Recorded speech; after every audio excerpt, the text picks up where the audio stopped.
आपल्याच हातून जावयाचा वध झाला आणि आपल्याच मुलीला वैधव्य प्राप्त करून देण्यास आपणच कारणीभूत ठरलो म्हणून दुःखी झाला. कोण?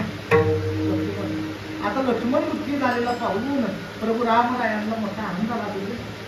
त्यानं माझ्याकरता राज्याचा त्याग केला, 14 वर्ष माझ्याकरिता वनवास भोगला, असा लक्ष्मण दुःखी पाहून प्रभू रामरायांना सुद्धा दुःख झालं. नवे नवे कांत विचार करायला रामरायांनी सुरुवात केली.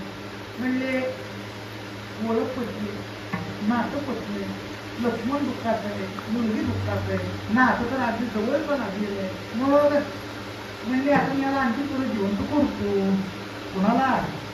इंद्रजिताला.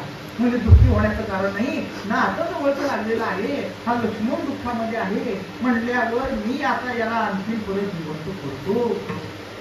आता हे जिवंत करतो म्हणायचा अवकाश तिच्या युद्धामध्ये वाहन आमची सगळी होतीच. जिवंत करतो म्हणल्याबरोबर ही सगळी माकडं सगळी लागली एकमेकांमध्ये किंची करायला. म्हणजे याला काय जाते जिवंत करायचं? याला मारताना, या बाबाला मारताना आम्हाला किती नाकीनं आली की आमची आम्हाला माहिती.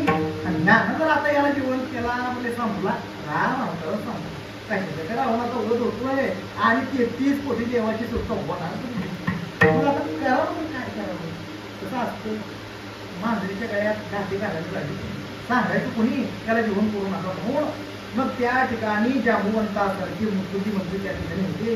त्यांनी सांगितलं हे कार्य आता आपल्या त्याने कुणाकडून होणं शक्य नाही. मग कोण? शिवराणी स्वामी का जीवया शरण शरण हनुमंता तुम्हालो रामदूता. याच्याशिवाय आता हे काम कोण करू शकत नाही म्हणून नळ नीळ आंबळ सुग्रीव सर्वजण मारुतीरायांच्या जवळ गेले आणि मारुतीरायांना सांगितलं. म्हणले मारुतीराया आता भाकर प्रसंग आता या क्षणाला निर्माण झालेला आहे आणि एवढं संकट तेवढं कसं टाळायचं तेवढं म्हणजे बघतो प्रयत्न करायचा. आता मारुतीरायांनी यांना आश्वासन दिल्याबरोबर ही सगळी आमदानी केली का तरी आम्हाला सुद्धा चांगलं पण होतं की आता आपली केस मारुतीरायांनी चालवायचं काम हातामध्ये घेतलं म्हटल्यानंतर निकाल हा आपल्याच बाजूला लागतो म्हणून आनंदाला सगळेजण निघून गेले. मग मारुतीरायांनी काय करावं? मारुतीरायांची होती आपली सुटकेस आणि त्याच्यामध्ये उल्लेख आहे की आपली सुटकेस उचलली रामरायांची जवळ. रामरायांच्या जवळ गेल्यानंतर रामरायांनी विचारलं म्हणजे काय म्हणजे मारुती कुणीतरी इकडे आला असं सांगितलं.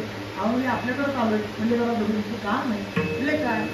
अहो म्हणजे कसं आहे, ज्याला म्हणजे स्वतःचा अक्षर धर्म स्वतःलाच वाचलेलं ते दुसऱ्याचे अक्षर काय वाचणार? म्हणजे माझ्या या सुटकेसमध्ये एक फाईल आहे आणि त्या फाईलमध्ये एक कागद आहे, त्याच्यावरचे अक्षर काय मला नीट वाचता येत नाही. तर आपण सर्वज्ञ आहात, तेवढा कागद जर मला वाचून दाखवला तर जरा बरं होईल.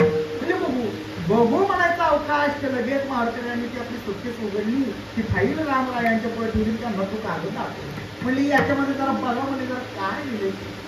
तुमच्या अगोदर होऊन गेलेल्या तुमच्याच भक्तानं वाल्मिकानं याच्यामध्ये जरा काय लिहिले ते जरा बघा. लक्ष्मणाने इंद्रजित वध केला एवढंच त्याने याच्यामध्ये लिहिलंय का मेलेल्या इंद्रजिताला पुन्हा रामरायांनी जिवंत केलंय असं काय लिहिलंय का? बघा बघ अरे म्हणजे असं होईल. मग म्हणजे माझ्या त्या भक्ताच्या वचनात मी अंतर पडू देणार नाही. बोलिला वाचिक